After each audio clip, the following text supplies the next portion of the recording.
we are live on Facebook. Hi, everybody. So I'm just waiting for it to set up one little thing and we can start talking. So here we are. So hi, everyone, and welcome to the Confidence Hustle, the Confidence Interviews, which are brought to you by the Confidence Hustle. And as you know, I'm Joyce Fine, and I'm the founder of the Confidence Hustle. I started this interview series because I wanted to focus on everyday single moms and other women who are really killing it with their confidence. And I wanted to share their candid and honest stories. And I hope that you, while you're watching this, find the inspiration you need to believe in yourself and achieve your own dreams. So before we get started, I just want everyone to know what to expect for today's discussion. I'm going to be asking our guest, Fern Weis, who is here with us. Hi, Fern. She's going to share her story with us, and I'm going to ask her questions about parenting your teen with confidence. And at the end, we will have an open question and answer period. So please feel free to add your comments, your questions, and we will look for them at the end and talk about them even as we're going along if you have anything to say. So let me get right to it and introduce our guest for today, parent coach and educator, Fern Weis. So Fern's mission, and I'm hoping that I am going to say this right, Fern, you can correct me, is to help parents who struggle with the challenge of raising today's teens and young adults.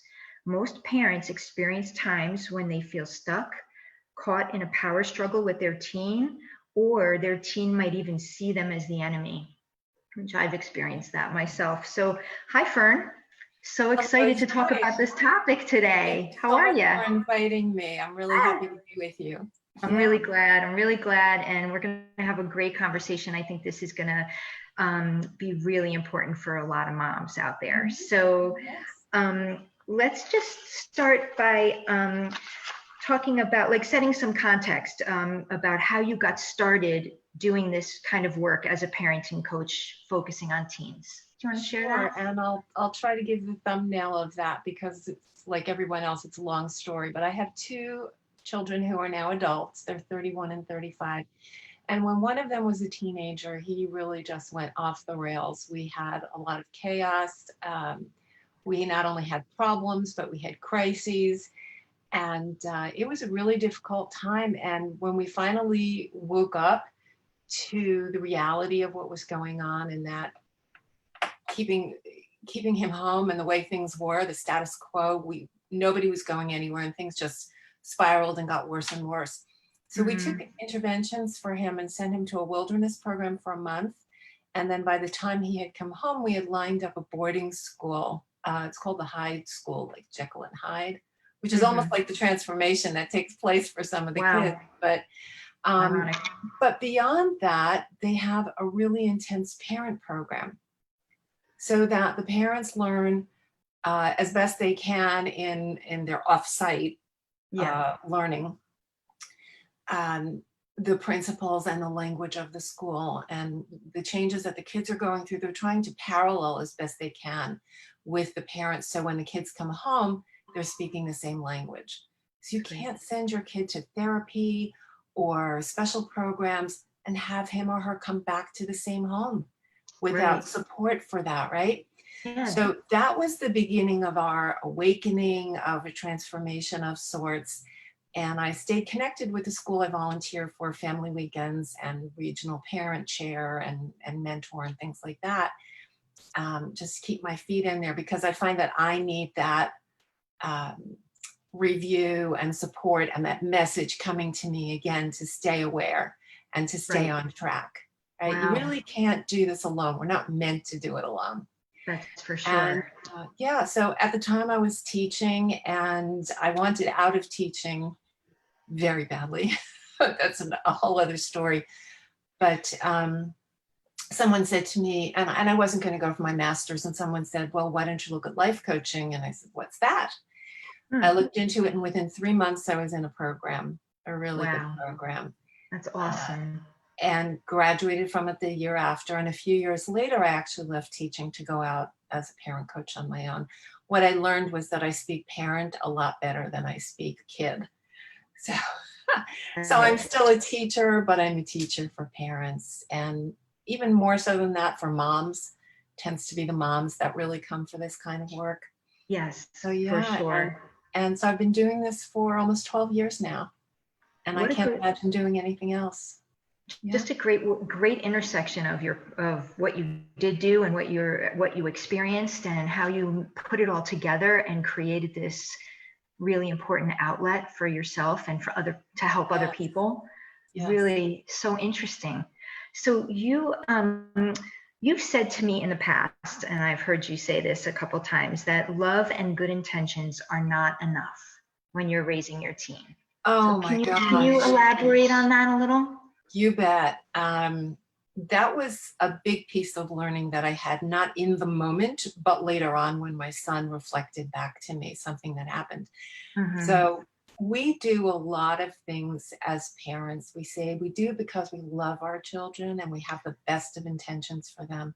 Right. And what I learned is that that's not enough. And sometimes it's the problem, Yeah. because underlying the love and good intentions, more often than not, is fear. And when we do things out of fear, we're not necessarily working for our children's best. We may, I heard it expressed as, rather than preparing for the worst or trying to head off the worst, we want to go for our children's best. And fear makes us think only about the worst and how to prevent that. So when you say fear, you mean fear of how they're going to react or what's going to happen to them or All any? of the above. It's fear of confrontation. It's Yeah. fear of them making irreparable mistakes. It's the Mhm. fear that the dream that you've had for them ever since they were babies, they're meandering off the path and you don't know how to get them back on. And the whole future looms ahead in front of you. And if you can't stay on the path of that dream, you don't know what the rest of their life will look like, Got it. right?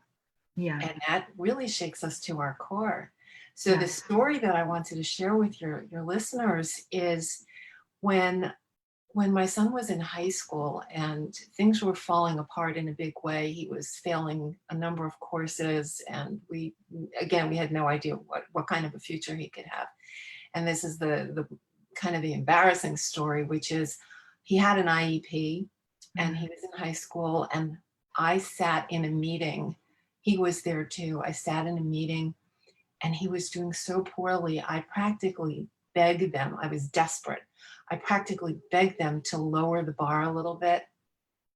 Can you just lower the expectation or the grade, how you grade, so that he Yeah. could pass something and Right. feel that he's had some success and maybe feel good about himself. I thought I was doing that out of love. I Right. was doing that from pure terror. And Mhm. it wasn't until he was up at the school, at high school, and we were in a family group, and he said, "You know what, Mom? The message I heard when you said that was, you can't do it. So I have to do it for you." Right. My good intentions actually worked against him and against Right. me too, because it kept me stuck in that place. So not only did I not believe in him, but then he was thinking, God, if my mom doesn't believe in me, what's the point? I Right. don't believe in myself. Um, And it's not that I created all of that mess by myself. He had his, right. he No, took that's just a responsibility one for most time of it, one. but I definitely contributed. So the love Mm, and good intentions or the caring, sometimes it's the problem. And sometimes love, doing doing the hard thing can be the most loving thing you ever do for your child. that's for sure. I guess where they get the saying tough love, doing the Yes. hard thing, right? I think Wow, of that's tough love though as the tough thing for me to do, not that it's great. as tough on them. It's probably harder on me. Okay, got it. Wow, thank you for sharing that story, Fern. That's a powerful one, but something really so important to think about, because I'm sure that so many moms, including myself, can relate to feeling that way and just wanting them to succeed at all costs. So you're willing to do anything. So thank you for sharing that.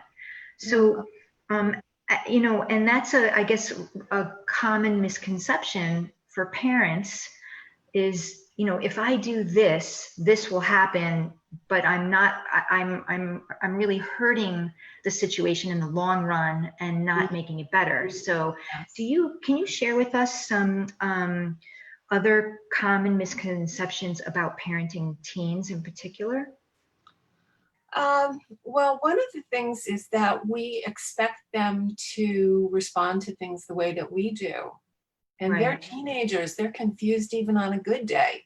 So, the brain, the prefrontal cortex isn't fully developed. It's their time to be thinking only about themselves, which doesn't mean we sit back and allow it to stay that way, but their inclination is still to be all about me and how I can now start to rely on my peer group, how I'm trying to figure out who I am, and I don't want you telling me what to do anymore.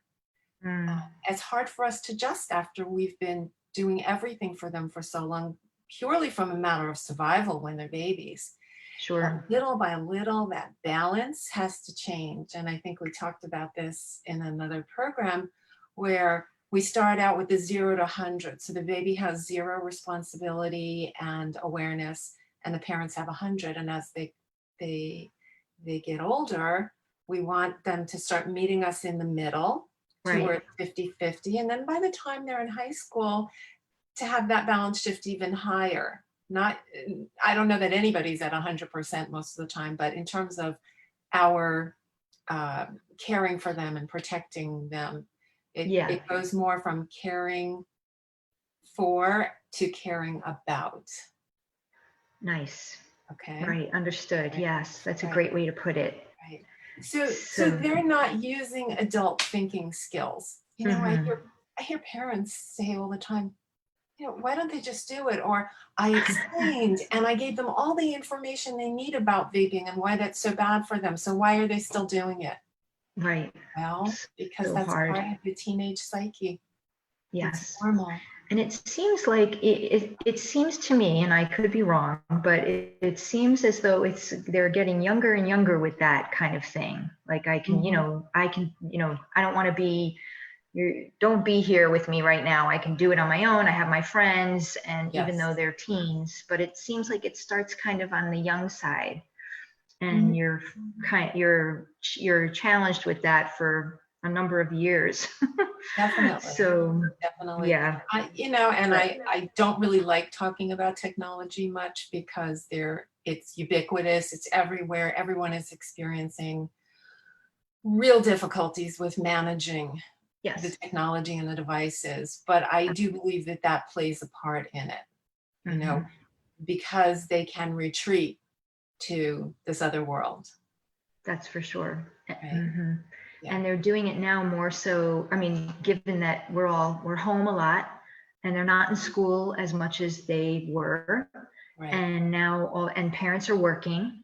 So that kind of segues me into my next question, Fern, that do you think it's harder for a single parent to parent teens rather than parents that are together in the same household? That's not there's no clear answer to that one, because I think being a single parent brings its own definitely big challenges to it. And yet you can live with somebody for 30 years and still not see things the same way. So as the problems or who your child is doesn't change. Essentially, like the mechanics of raising a child are mostly the same. If you're a single parent, no, you don't have someone to bounce ideas off of, or if you're lucky, a person who supports you or at least backs you up in what you're doing or can brainstorm with you. On the other hand, if you do have a partner, an active partner in your home, if you don't agree, then I know I felt this way, and lots of people have felt, and my husband felt this way too, that each of us felt we were being undermined by the other. right? Yeah, And then or there's like a good cop, bad cop kind of a situation, right? yeah, that happens. Mhm. And it's, well, why didn't you just say nothing? Or why didn't you step up and support me in something? Mhm. Well, you know what? Then there's resentment and conflict between the two co-parents. So, So yeah, yeah. so I guess I was going to ask you about, when the co-parents are working or trying to work together, Mhm. um, do you have any advice for parents to get on the same page, regardless if they live in the same house or they're at different homes, or how that can happen? Sure.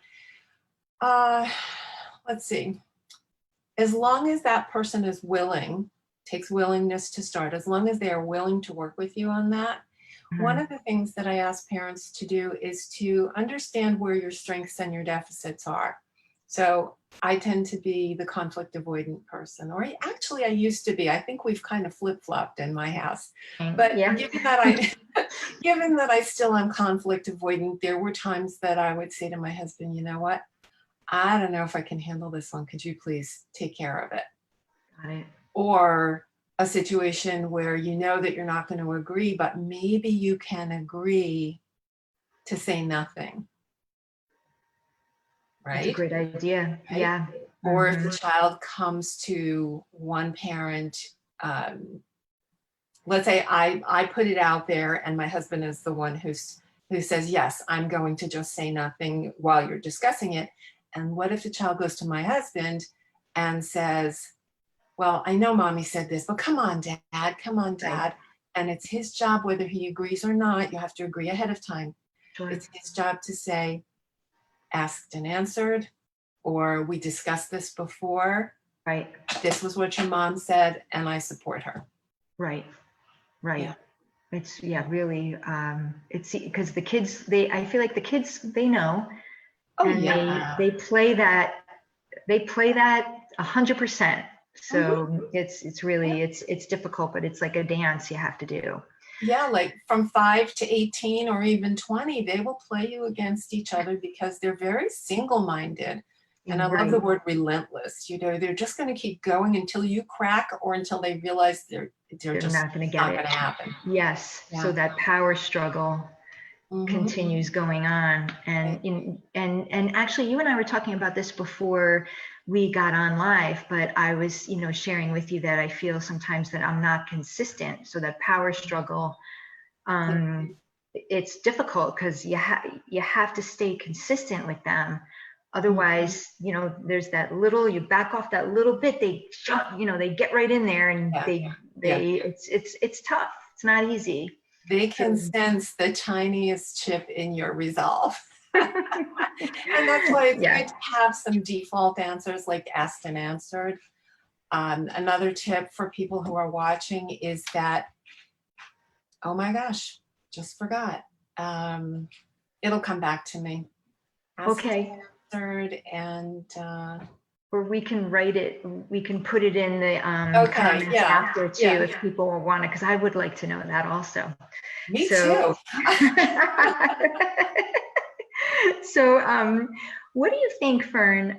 Because we are talking about the parenting your teen with confidence. Mhm. So, how big of a role do you feel confidence plays when you're parenting teens, and how can people get to that place if they're not feeling that inner confidence they need to stand by their decision and what have you?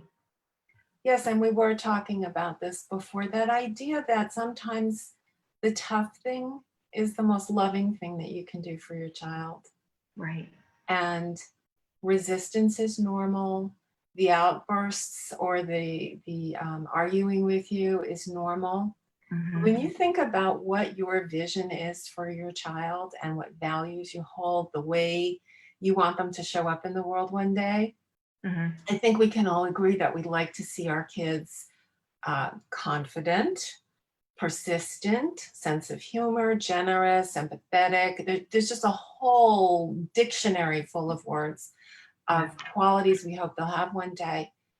And so having those at hand, creating a vision just to yourself. You don't have to share it with your child because then it's a lecture.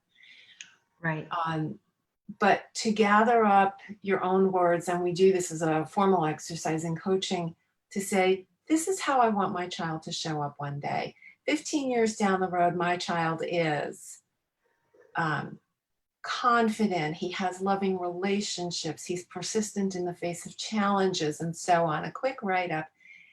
And then when it comes time to make a decision about something, which, by the way, you don't have to make as soon as your kid asks, you get some distance. It's great. And Yes, give for yourself sure. time to be mindful and thoughtful. So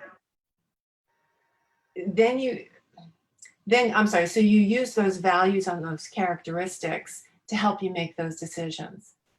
So if you're stepping in and doing something that you're feeling resentful for, you're thinking, you should be able to do that by yourself. Why am I doing this? Right. Ask yourself, does that contribute to the vision that you have for your child? Is doing this going to make him more independent and self-reliant? And if the answer is no, believe me, I know how much courage it takes and strength to stand in the face of the pushback that you get. Mm-hmm. Right? But you do survive it, and know in your heart that you're doing for your child instead of hindering his growth. That's right. Did that answer your question? Yes, for sure. And I'm just thinking of, in terms of a little example. Nowadays, since, all where a lot of us are home and there's a lot of cooking going on. Mm-hmm. And I feel like a short order cook. Yeah. Constantly making something specific for this one, then that one wants something else. And dinner time, not really that much, but like lunchtime and breakfast, I feel like I shouldn't have to be making them. They should be able to make their own lunch. Yeah. And yet I'm thinking to myself, the other day I didn't rush to make the lunch. And I'm like, well, I guess if they're hungry enough, they'll figure it out and they won't starve to death. But at the same time, the more I continue making their lunch and their breakfast and all the stuff that I know that they can do on their own, I'm just enabling them. And what kind of I don't want them to grow up as, as men who can't do for themselves. Mm-hmm. I want them to be able to. But I need to know that I have the confidence to know that I'm doing the right thing, even though it feels bad, like, oh my God, I'm not feeding my kids. What kind of a mother am I? But really, it's the best thing. Yeah, and in addition to that idea of enabling, mm-hmm. is also the whatever concept we have about what mothers are supposed to do. Okay, and how, as a single, especially, well, I won't say especially, but as a single mom or as a mom whose husband is out of the house 12, 14 hours a day working, whatever the situation is, yes, mm-hmm. you become depleted. That's right. Right?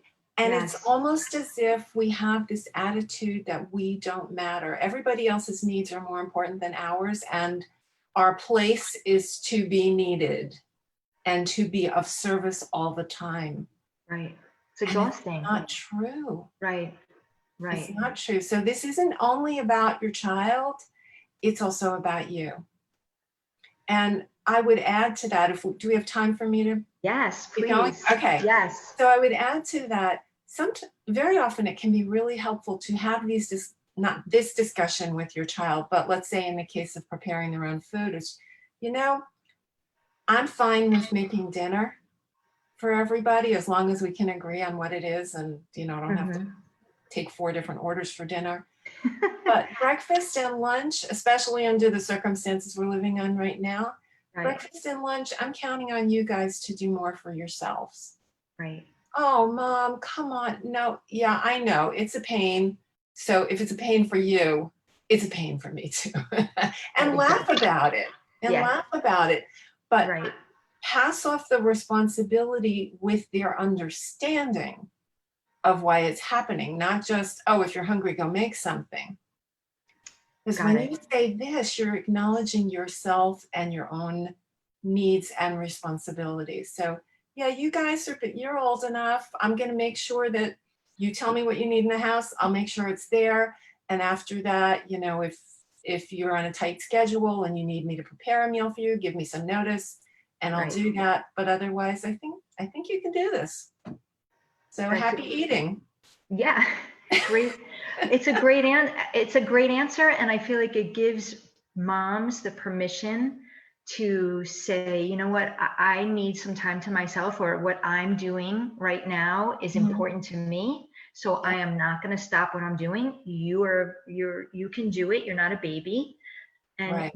you know, kind of that feeling of, you know, I don't need to feel guilty about that anymore. Yeah. I loved how you the framed that. underlying message without saying I'm important too. Why don't you pay attention to what I need? Right. You're just Right. saying this is the way life is. Right. And again, I love what you said about them not becoming these spoiled and, you know, enabled, helpless men. Yes. What do we want for them in their relationships when they get older? Exactly. Do we want to perpetuate these stereotypes and this programming that we've had for hundreds, if not thousands of years? Yes. It's no, I think what you said really was turning my wheels, and I hope that it really resonates with our listeners, because I really do feel like it's so important. And it's like almost like people need the permission to moms need the permission to be, you know, not a caretaker 24/7. It is exhausting, and it's sometimes not fair. So I think thank you so much for answering that way. You're welcome. And I want to say it again. I said, this is what we do. Yes, it's terrific.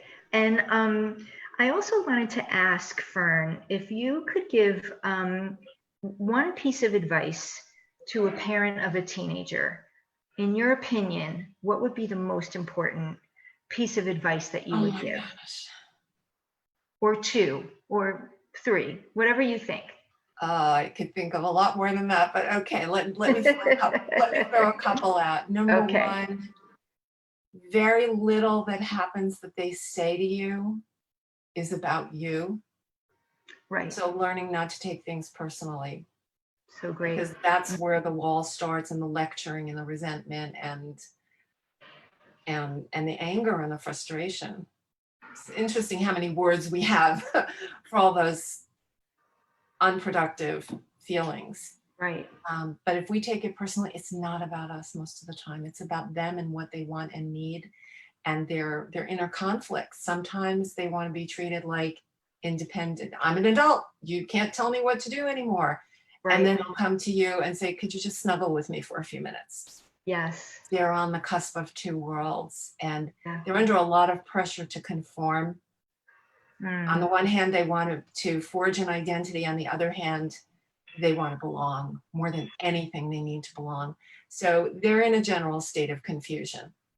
So when they say something, you take a breath and think, my kid's going through something. This isn't about me.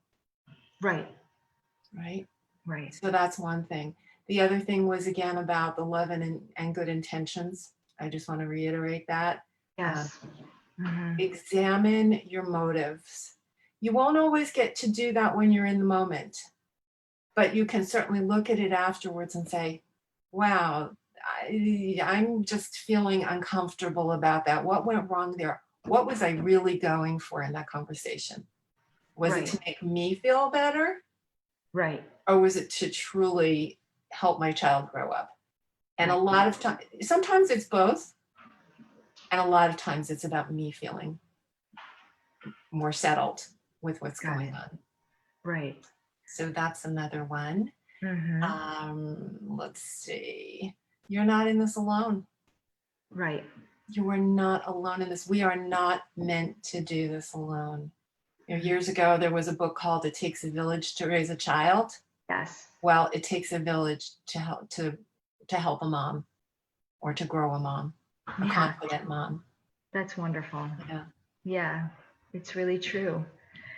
So this has been such a wonderful conversation. Oh my gosh, we've been talking for half an hour already? Yes. Oh God. It's been great. And I just want to see I see that we have some people watching. And we have someone listening. So thank you everybody who's tuned in. I don't know if anyone has any thoughts they'd like to share on right now. And you can share them later if you'd like. Mhm. And if you're going to be watching later, please feel free to share your thoughts or ask a question, and we can get back to you, Fern or myself. Yeah, So, we'll definitely check in and yes, for comment on sure. questions. Yeah. So I just wanted to thank you so much, Fern, for sharing your story, and was such a powerful story you shared about your son with us. So thank you for doing that, You're welcome. and also for talking with us about techniques and just the different, answering the different questions that I had, and helping us to be better parents. And Yeah. teenage years are challenging, and I really appreciate the guidance. And I wanted to also let our listeners and the people watching know that if you'd like to connect with Fern, you can find her at Connected Moms and Teens, and also at Family Recovery Partners, both on Facebook and Instagram, correct? Correct. Yes. And Fern's website is fernweis.com. Simple enough. Yeah. Really simple. And I think that you also wanted to tell us, is there anything else that you wanted to mention about what you're doing, or what's happening nowadays? Yes, I appreciate the time to do that. So Sure. right now, it's too late to register for it, but I will open it up again in a few months. A 5-day challenge called From Helpless to Independent: How to Raise a Happy and Successful Self-Reliant Teen. It's going beautifully. We have a great group of moms who are really participating and showing up in a very honest way about what's going on in their lives. Starting next week, I will be opening up registration for a monthly membership called the Wow. Roadmap for Moms of Teens. I'm really excited. I've never done anything like this before. Sounds So great. every month we're going to have a different topic, and for the 4 weeks there will be presenting what the difficulty is, exploring how it shows up in you and in your life and with your child. Then there's the learning material, and then practice and troubleshooting. Or Wow, that practice and sounds like review, an right? amazing, And there will be, amazing program. yeah, there will be 2 Zoom calls every month for like office hours, Q&A. There's going to be a private Facebook page to continue the conversations. It's a really comprehensive program. It's not just here are some tools, go use them. Right. Because as we've started to explore here today, there's something going on underneath that we need to look at. Why is it that we know what we should do, or we think it's a better way, but somehow we just don't get there? And that is even more important than the tools themselves, right? Wow. Know yourself. Right. So I will put up information about that in a couple of days, and hopefully you'll have access to that as well. Sounds amazing. Such great work. Thank So you're welcome. So I just wanted everyone to know that the Confidence interviews are brought to you by the Confidence Hustle. And our mission at the Confidence Hustle is to help as many single working moms as possible build their confidence so that they can achieve their goals. And if you'd like additional free resources about confidence building, you can join our free Facebook group. It's a private group, and it's called Building Confidence for Single Working Moms over 40 and over. And you can find that at Build Confidence on Facebook. You just have to answer a couple questions and I'll let you in. So, but it's a good place to get resources and material and some confidence boosts, which is helpful. You can also now follow the Confidence Hustle on Instagram. So please like us on Instagram and follow us there. And if you are looking for a deeper dive in how to build your confidence, you can contact me directly on my website at theconfidencehustle.com, or you can email me at joyce@theconfidencehustle.com. So again, thank you so much, Fern, for joining us.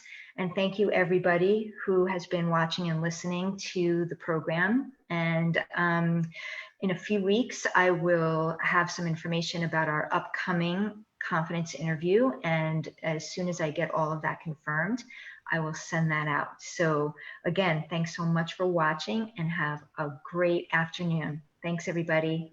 Bye.